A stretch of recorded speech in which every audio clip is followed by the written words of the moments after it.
इस एग्जाम्पल का स्टेटमेंट पढ़ते हैं। Main constitute 1/2 of the population of a village.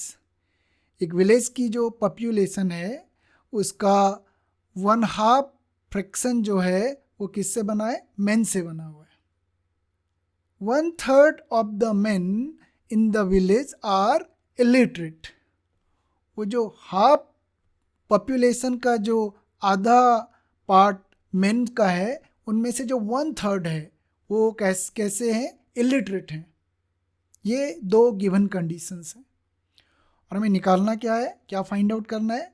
What fraction of the population in the village is constituted by illiterate men. अगर हम population को whole लें तो उसका कौन सा फ्रैक्शन जो है इलिटरेट मेन का है? तो एज यूजुअल हमारे पास हम ये देखते हैं कि गिवन कंडीशंस क्या क्या हैं, गिवन इंफॉर्मेशन क्या क्या है और हमें क्या फाइंड आउट करना है। तो गिवन इंफॉर्मेशन क्या है? तो पहली इंफॉर्मेशन जो हमारे पास है वो ये है कि जो विलेज की होल पॉपुलेशन है उसका 1/2 फ्रैक्शन किससे बन रखा है? मेन से बन रखा है। सो जो पहली इंफॉर्मेशन हमारे पास given information, fraction of population constituted by men is equal to 1/2. Second given information, 1/3 of the men in the village are illiterate. अगर हम men की population को एज अ होल लेके चलें तो उसका 1/3 फ्रैक्शन किसका है? illiterate का है। तो अगर हम men को एज अ होल कंसिडर करें तो उसका कितना पार्ट illiterate का है? 1/3. टू फाइंड आउट हमें क्या निकालना है? What fraction of population in the village is constituted by illiterate main.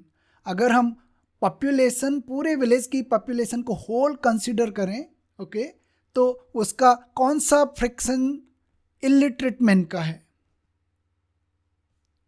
तो हमें निकालना है fraction of population constituted by illiterate men. पूरी पॉपुलेशन एज अ होल उसका कौन सा फ्रैक्शन जो है इलिटरेट मेन का है? तो हम जानते हैं कि 1/2 ऑफ द पॉपुलेशन मेन का है और इस 1/2 में से 1/3 क्या है? इलिटरेट हैं। सो पूरी पॉपुलेशन में जो फ्रैक्शन है इलिटरेट मेन का वो क्या हो जाएगा? 1/3 ऑफ 1/2। और हम जानते हैं 1/3 ऑफ 1/2 का मतलब है 1/3 मल्टीप्लाइड बाय 1/2। और ये मल्टीप्लिकेशन ऑफ टू फ्रैक्शंस है, तो कैसे मल्टीप्लाई करते हैं हम? जो डिनोमिनेटर आएगा मल्टीप्लाई करके जो फ्रैक्शन आएगा उसका डिनोमिनेटर क्या हो जाएगा? 3 multiplied by 2। Denominator multiplied by denominator और न्यूमरेटर क्या हो जाएगा? Numerator multiplied by numerator, 1 multiplied by 1। और ये हमारे पास आ गया 1/6, जो सिंपलेस्ट फॉर्म है फ्रैक्शन की। इसको हम फर्दर रिड्यूस नहीं कर सकते हैं। तो ये हमारा आंसर है कि fraction of population constituted by illiterate men, उस पॉपुलेशन का जो इलिटरेट मेन का फ्रैक्शन है उस पॉपुलेशन में वो क्या है? 1/6 है। अब इसी एग्जाम्पल को हम डायग्राम की मदद से सॉल्व करते हैं। हमें बोला गया है कि जो पूरी पॉपुलेशन है उसका 1/2 फ्रैक्शन जो है वो क्या है? मेन है। सो सपोज ये जो रेक्टेंगल है ये शो कर रहा है पूरी विलेज की पॉपुलेशन और इसका 1/2 फ्रैक्शन क्या है? मेन है। तो कैसे हम 1/2 को दिखाएंगे?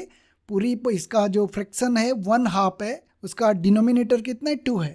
तो इस होल पॉपुलेशन को हम इस रेक्टेंगल को 2 इक्वल पार्ट्स में डिवाइड करेंगे। ये 2 इक्वल पार्ट हो गया और कोई भी एक पार्ट, न्यूमरेटर 1 है तो ये हमने एक पार्ट लिया और इसको हम शेड कर रहे हैं ग्रीन कलर से।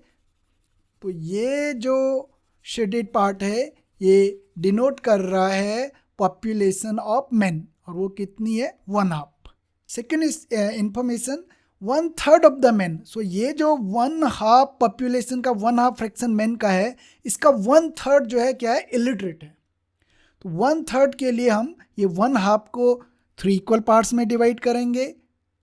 तो ये 3 इक्वल पार्ट्स हो गए क्योंकि फ्रैक्शन का डिनोमिनेटर 3 है और न्यूमरेटर 1 है। तो 3 पार्ट्स में से हमें कितने पार्ट लेने, 1 पार्ट लेने हैं। तो 1 पार्ट, इसको हम रेड डॉट्स कर रहे हैं। सो ये शो कर रहा है कि पूरा अगर हम इस मेन की पॉपुलेशन को होल कंसिडर करें तो उसका ये वाला पार्ट है, ये इलिटरेट मैन का है। पर हमें निकालना क्या है, हमें इस रेड पार्ट को निकालना है, a part of a whole population. हमें वो फ्रैक्शन निकालना है।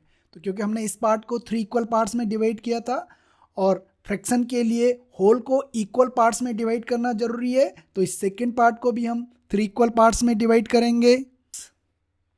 सो अब होल को हमने कितने इक्वल पार्ट्स में डिवाइड किया है, 1 2 3 4 5 6। सो जो फ्रैक्शन का डिनोमिनेटर होगा वो क्या होगा, 6 होगा। और ये रेड वाला पार्ट क्या शो कर रहा है, ये शो कर रहा है इलिटरेट मैन। सो 6 में से कितने पार्ट को हमने सेलेक्ट किया, 1 पार्ट को, तो 1/6। तो हम डायग्राम की मदद से भी देख सकते हैं कि fraction of population that constitute illiterate man वो क्या है, 1/6 है।